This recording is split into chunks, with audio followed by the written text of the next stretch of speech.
Okay, we're switching focus altogether and bringing you a very different story. We're taking you now to Canada, where the Canadian Prime Minister Justin Trudeau has made a larger statement in which he's also mentioned the killing of Hardeep Singh Nijjar. He said, "We've stood up for Canadians, and even in the very serious case of the killing of Nijjar, we've done the same." He's also said that the previous Conservative government, remember the Conservative government is different from his own party, he said they were cozy with the current Indian government.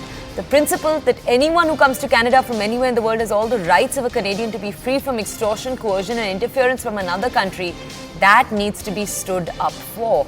So he's doubling down. Remember, diplomatic relations soured after Trudeau last year said that Canada was actively pursuing allegations that Indian agents were potentially linked to the death of Nijjar, who was a Canadian citizen. Just take a look at what Trudeau had to say, then we'll connect with our colleagues for more context.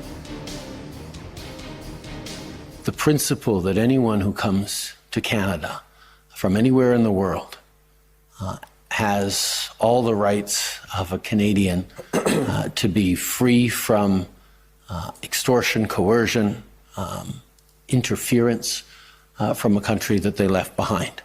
And how we have stood up for Canadians, including in the very serious case that I brought forward to Parliament of the killing of Nijjar, demonstrates our government's commitment to defending the rights and freedoms of Canadians, for whom, which are the reasons for which so many people crossed oceans and continents.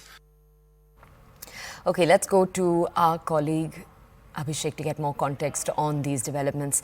Abhishek, we just played out for our audiences what it is that the Canadian Prime Minister said yesterday, and there are actually a few key points, but let's take you first to the most obvious one.